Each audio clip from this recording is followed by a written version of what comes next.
back to another episode of APC Speaks, a revamped podcast. I am once again your host, the Prime Minister of APC Speaks, Allen Purto. Today with me are two life coaches from Life Coach Philippines.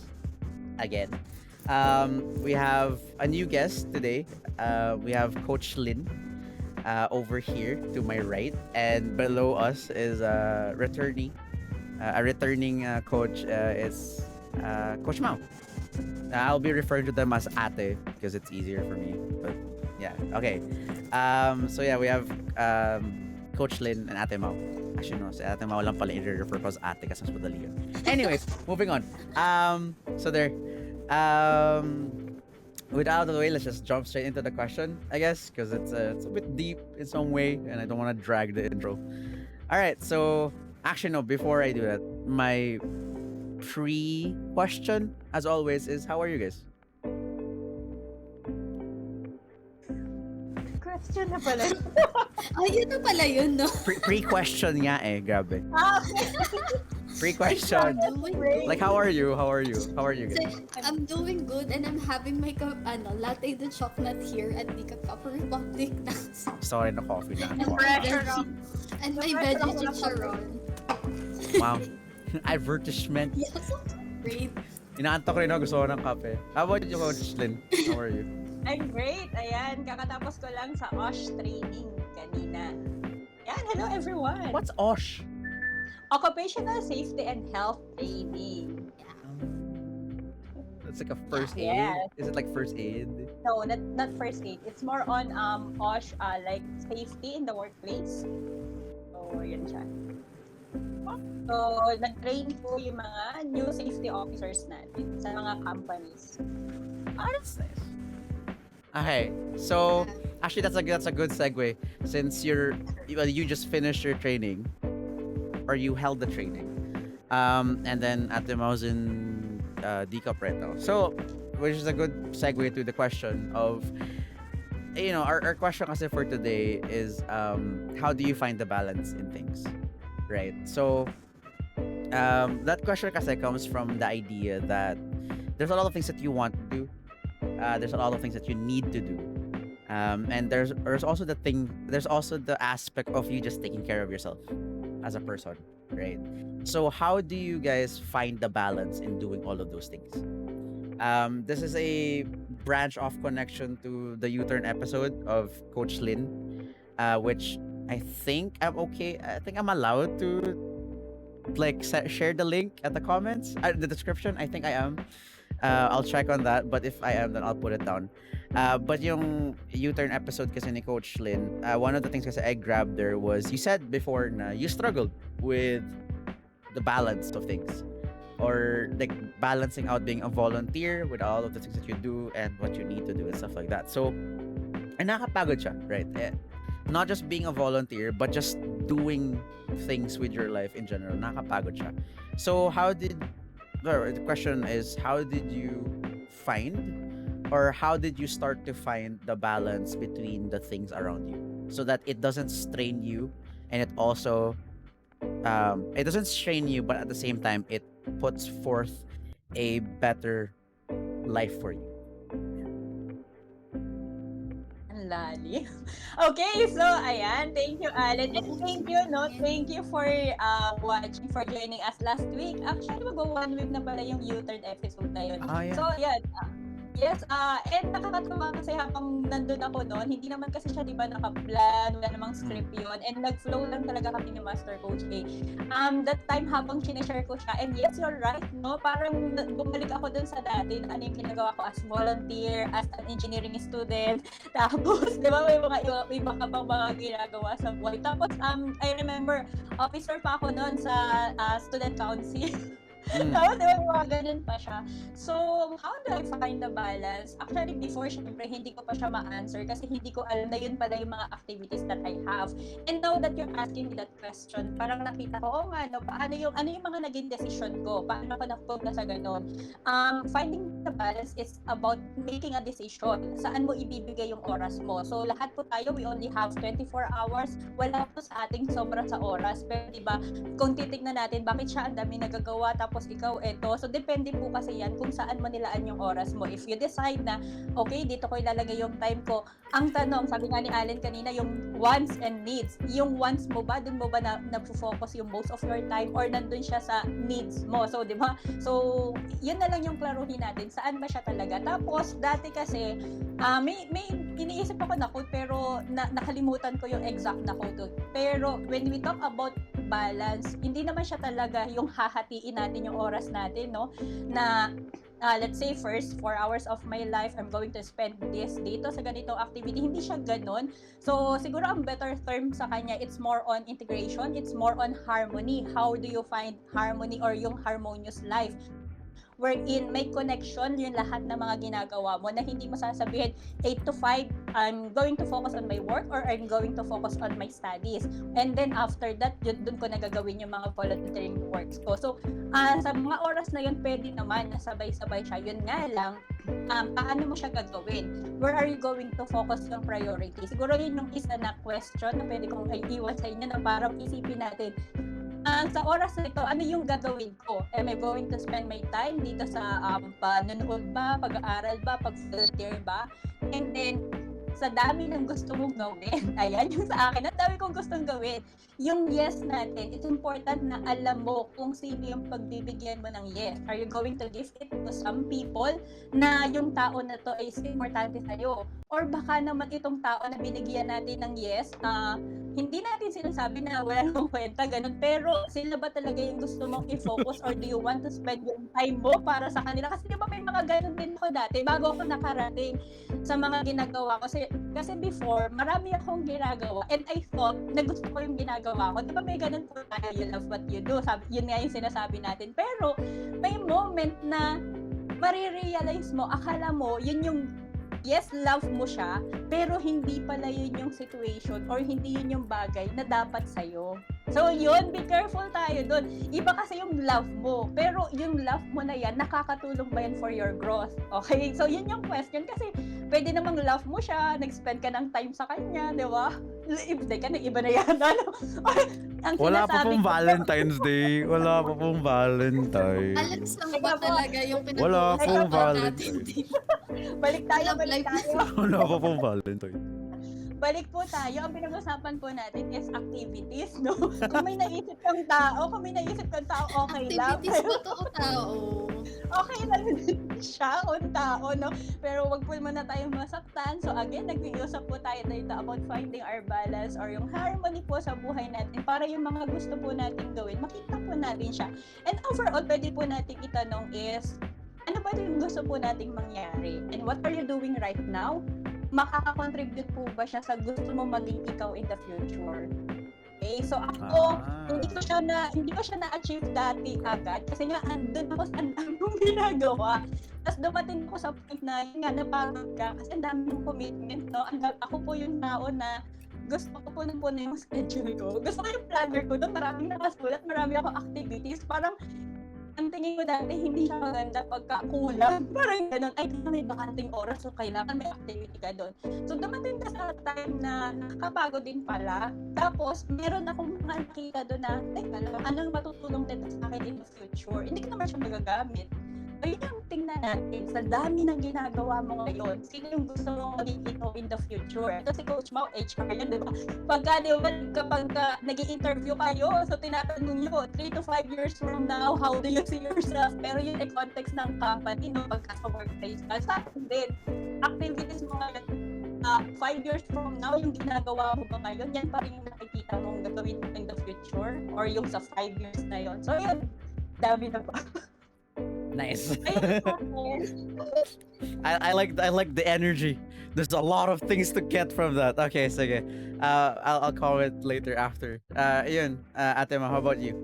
How'd you find your balance? Ang daming sinabi na ni Coach Lin eh. So, gustutan ko na yung i-ano ko lang yun, i-re-echo ko yung sinabi ni Coach Lin kanina. I love what she said.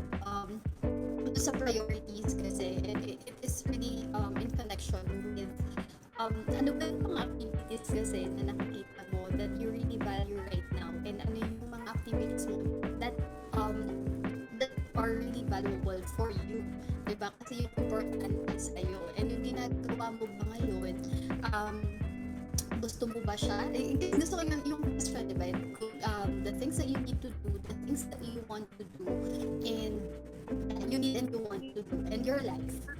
Diba? So, it really goes with your priorities and how you see your activities and how you see your time and how you see yourself as well. Diba? Parang importante ba? Importante ba kung nasan ako sa picture or nasan ka sa picture? Kasi pwedeng ginagawa mo because you have to, pero hindi mo nakikita yung sarili mo. Nasan ka dun sa picture, diba?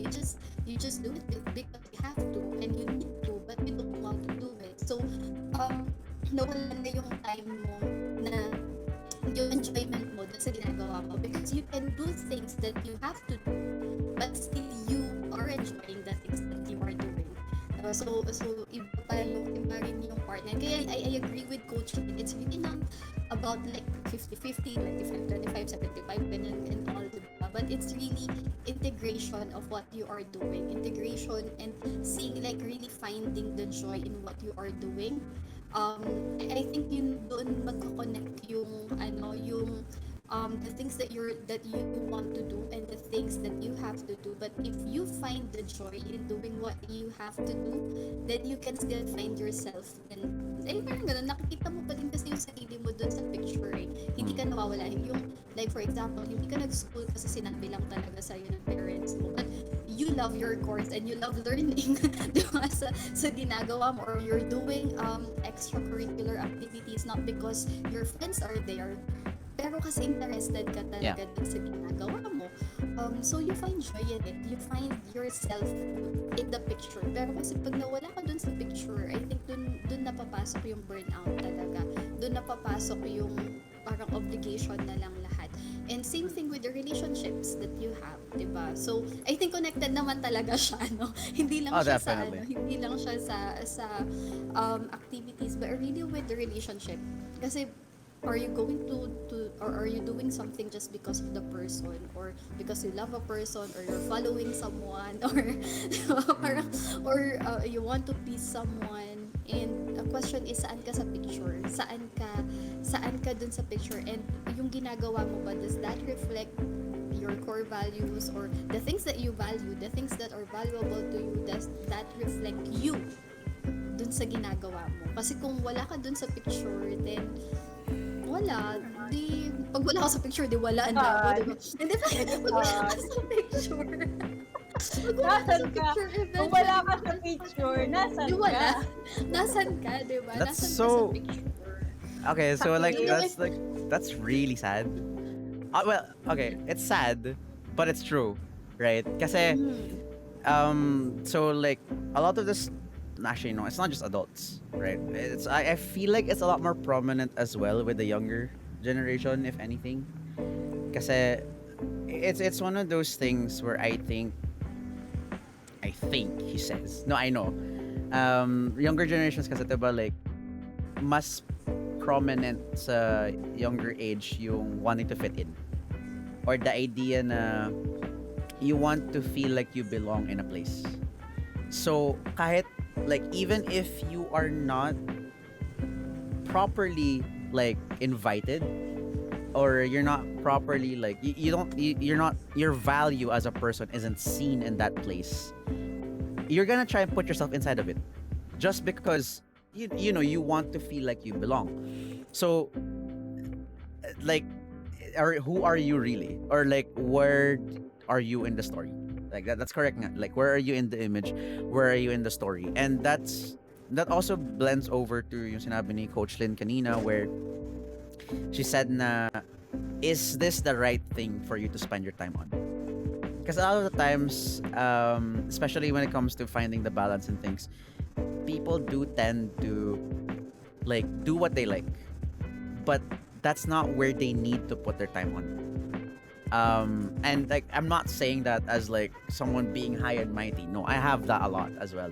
Like, I put a lot of my attention and time, and I'm guilty for doing that a lot at the past, where I would put my time and attention to something I enjoy. It's nice, yeah, but it doesn't really add up to something in the future. It's basically more so of the idea that what you're investing your time on, does that actually contribute to your future in some way? Right, yung sinabi rin ni Coach Lin a while ago. Kasi like, there's a lot of things that can happen and there's a lot of things that you want to do. But being able to answer, does it benefit you in the future? And okay, so it doesn't necessarily have to be like kailangan lahat, like it doesn't have to be like in a way na kailangan lahat ng ginagawa mo it adds up to something. No, it doesn't necessarily mean na every action you make now has to end up with something. Not quite, because like obviously there are things that we do for, it's not vanity. What word am I looking for? It's for the moment because it helps you feel better.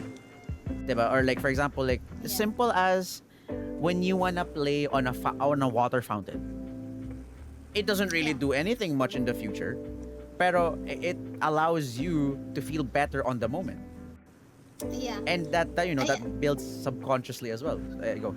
Yeah, I agree with that, no, Allen. I think you gave a very good example. No? It doesn't, and I would like to say that it still has something to do with you, and it will compound, like compoundingly, you know. It really has like a compounding effect eventually, like doing small things for yourself, pero eventually it will give you a long-term effect on yourself. It's not ano parang like if you're parang it creates a new like a new idea habit for you, or at least or yung self-care mo yon. Ano ni Coach Lin yan self-care. yung pag-care mo sa sarili mo, like and yung pagiging compassionate mo sa sarili mo whenever you feel down, or whenever you don't feel like doing something but you have to, so you can do it. I would like to like just echo on what you have said earlier, like yung focusing on what's valuable, it has like great impact in the future, and not all the time we do it. And we, like sabi ko sana, we older people like, we older Ates. we your ates, no. We also have that. I think it just changes over time when you grow old, pero you will always have that day. But I think it is great to practice that, and it's really great to have that discipline when you are young, kasi whenever you delay any like pleasure, eventually you'll have it na it's okay to delay, diba yung delayed gratification.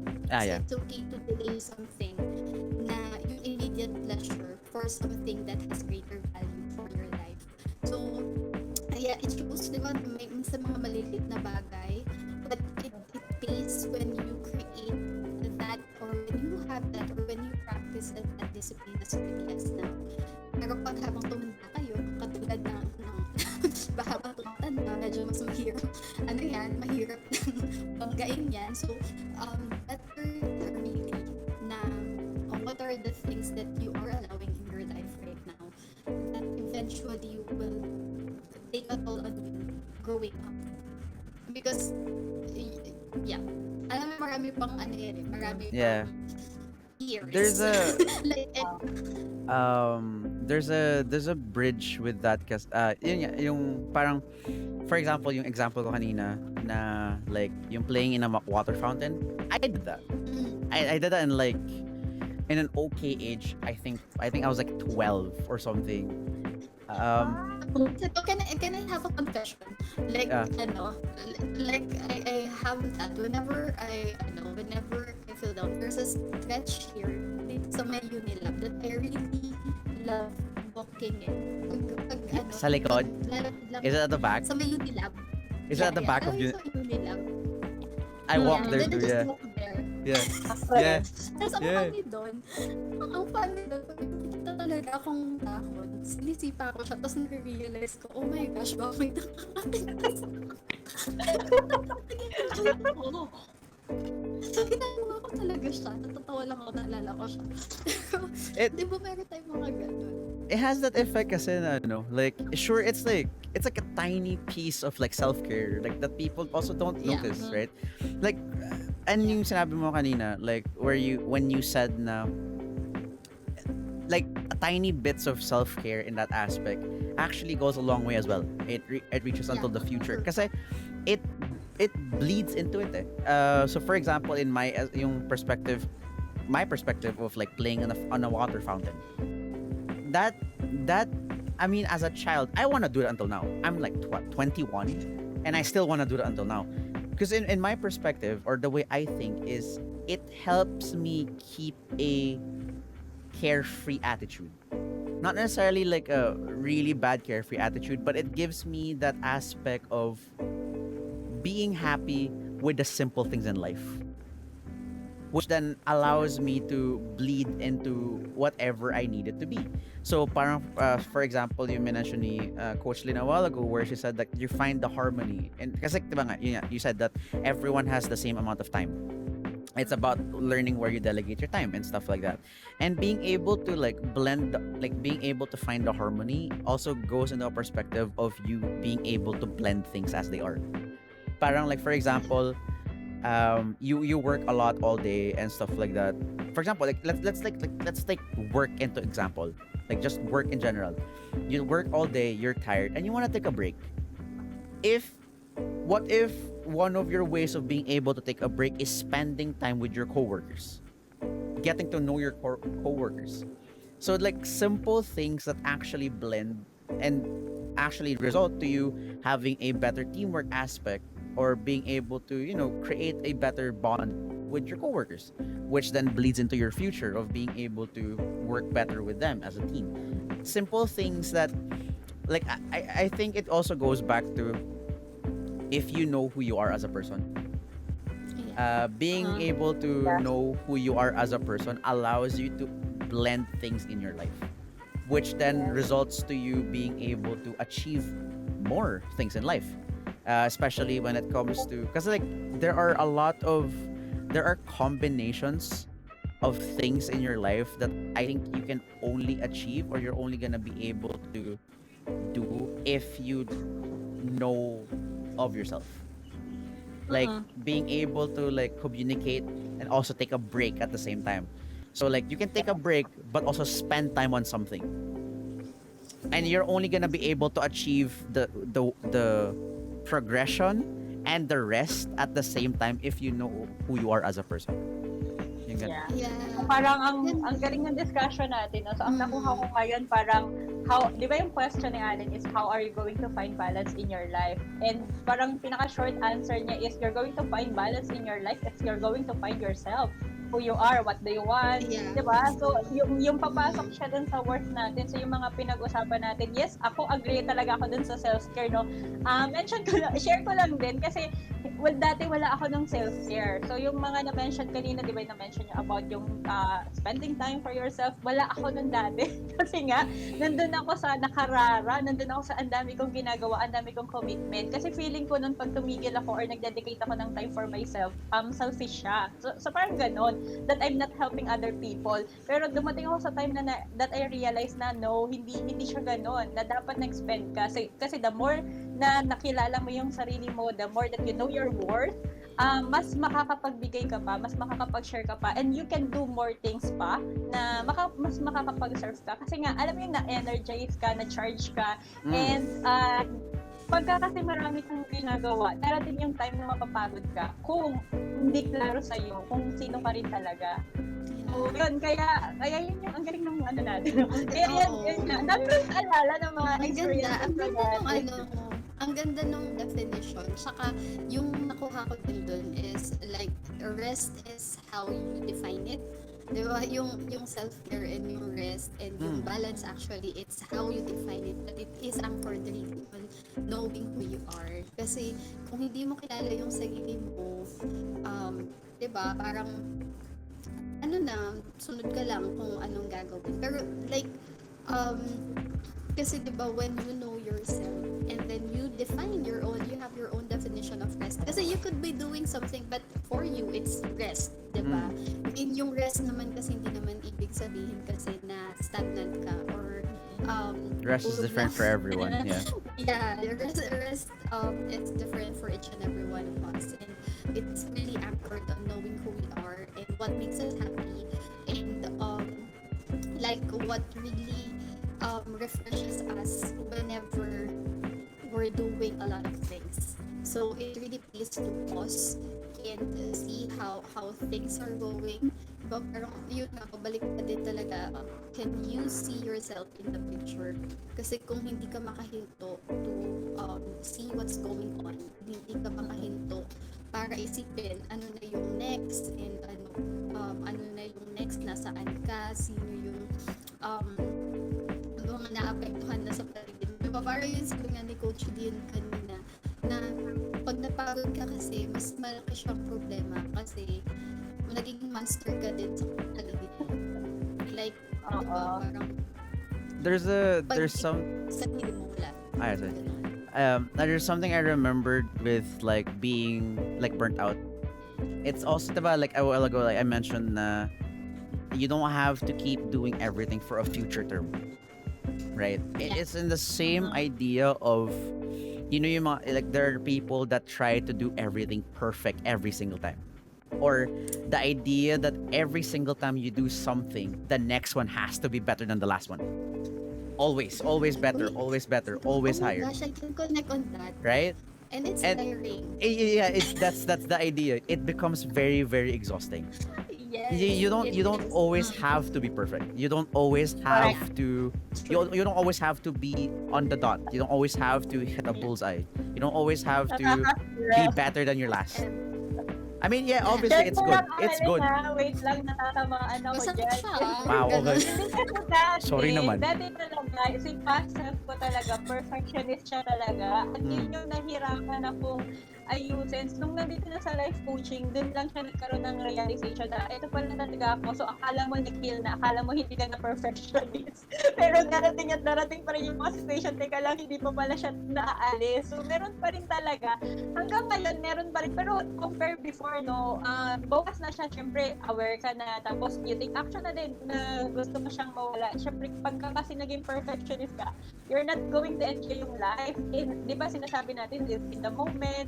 Yes, it's okay that we're going to focus on the future kasi gusto natin is magandang future. Pero minsan po, sa sobrang focus natin sa future, we also forgot to live in the present. So that's why hindi na natin siya na-enjoy. So pagka binalikan mo, for example, nandito ka, let's say, February na, binalikan mo si January, ano ba yung nangyari sa January? Dahil sa hindi mo na-enjoy yung moment na yun, wala kang maalala, teka, ano ba ginawa ko ng January? Kasi nakafocus ka lagi on the future. So, yun yung sa akin dati na struggle din, di ba? Ako So, yun din, po I yung can- journey ko, no? Kaya I din can ako share dyan eh. siguro kaya I can share ngayon yung about dito sa balance na to. Kasi ganun nga yung mga pinagdaanan ko dati. So, it's not easy na ma-achieve po talaga ito.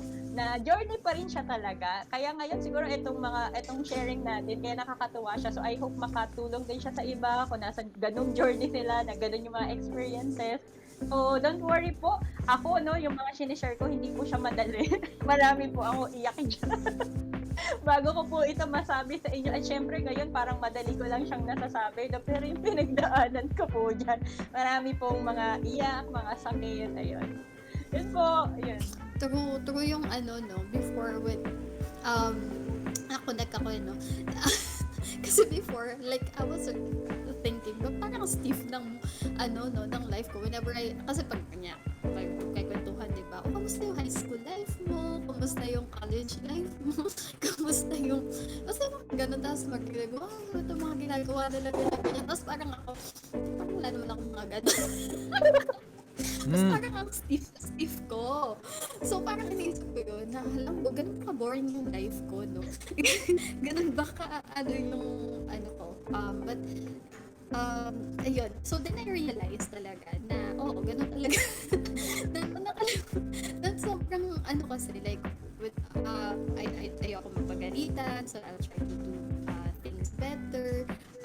Then I want to do it better next time, ganyan. So, nandun siya eh. So, hindi siya, yung nagiging motivation niya is more of because I don't want other people to tell something or say something about me or how I did it or ganun. So, nagiging stiff. And ang naging effect niya is that because that's how I work, that's how I think it should be done, then yung ganun din yung nagiging meme ko sa ibang tao. So, pag hindi ganun yung ginagawa nila, so parang, bakit hindi ganun? Bakit?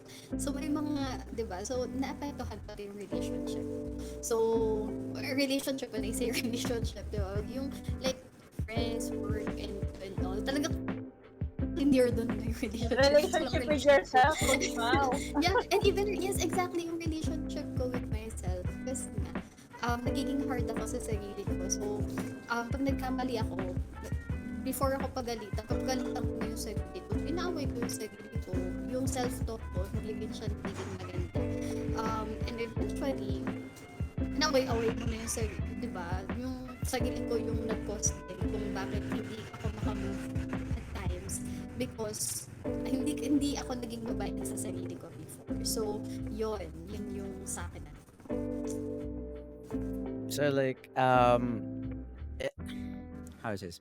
So like in like a fusion based kind of answer, it really goes down yun nga, yung being it goes down to you knowing who you are as a person, right? It's really, or like actually the better way, no, what I like saying it as is, I hope you give yourself the chance to go on a journey to understand yourself. That's like that's like this thing I always say, or like one of the things I always say, kasi not being like you being able to give yourself, like you allowing yourself to go on a journey of self-expression, you allowing yourself to go on a journey to just understand yourself, it goes a long way. Like being able to balance your life better, being able to blend things in your life better, these are things that you're only gonna be able to do properly if you actually know who you are and what works for you, right? So like for as simple as for me, when before the pandemic, coming from school, I would have to go to MOA sometimes, before having to take a bus all the way to like the coffee shop, right? Whenever I go to MOA, sometimes I don't take the bus immediately. Sometimes since I'm already in MOA, I go to Manila Bay. So I go to MOA Bay, and I just sit there for about like an hour or something, and I just watch the sunset. Yeah. I do that. Just like as simple as if I'm already gonna be tired or something during my travel, I might as well take a break somewhere that I feel at peace with myself. A place where I feel comfortable and I can breathe. And then I take the bus and then I go to the coffee shop. It's simple things like that. Simple things that. And how do I know that worked for me? As simple as like spending an hour, 30 minutes doing that. Because I know myself as a person who is absolutely obsessed with nature. Like as simple like the warm touch of the sun, the breeze of the air, hearing the birds chirp early in the morning, things like that. That makes me happy. So as knowing myself more as a person allows me to be able to blend things like that in my life. So that it makes traveling, which tends to be in a way hell in the Philippines, is pretty calming and pretty nice for me. So I think that's a good way to end the discussion. You know, it's like we've said a lot, and I think it goes down really, and we hope it goes down to you being able to give yourself that time, giving yourself that attention. Give yourself the attention.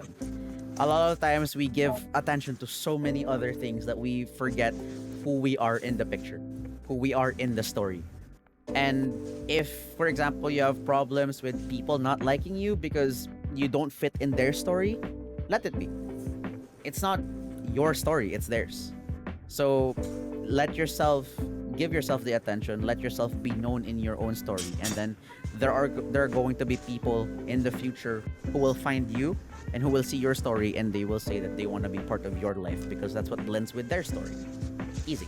Now you don't have to pretend or make a facade that doesn't fit you, and you don't have to always be perfect, because people who like you, people who blend with you, people who are gonna be there for you, you don't have to be perfect for them. They will accept you as who you are even when you fall, and finding the right people for you will be the same people who will bring you back up when struggles appear and if you need just a little bit of a push to keep going forward. With that being said, thank you everyone once again for joining us for this week. Questions have been a little bit deep, and I feel like they're gonna get deeper. I hope you guys don't hate that kind of thing. I like tackling things that people don't want to talk about just because it's iffy or touchy. I mean, if no one's gonna talk about it, then who will? You know. So I want to talk about it. If you guys have questions or topics or ideas that you guys want to talk about, but you guys don't know where to talk about it, or if you feel like you guys are gonna be judged, then feel free to just comment it in the comment section below. And if the topic fits, then I'll talk about it. Why not? I'll create an entire episode just talking about questions or ideas that people are afraid to ask from everyone else. Once again, from the entire podcast, please give yourself the chance to know who you are as a person, so that you will be able to delegate time and you will be able to find the harmony in your life in a way that blends with things and it doesn't give you the strain or that exhaustion of keeping up being perfect. Once again, I am your Prime Minister, Allen Purto. With me today, once again, are Coach Lin, Ate Mau, or Coach Mau. Once again, they're from the Life Coach Philippines, and I'll see you guys next week for another episode. Oh, actually, when this comes out, next week is Valentine's Day. So, may pagkatama yung being touchy kanina. Alright, I'll see you guys next time. See you guys next week. Sakto. Bye-bye. Bye-bye.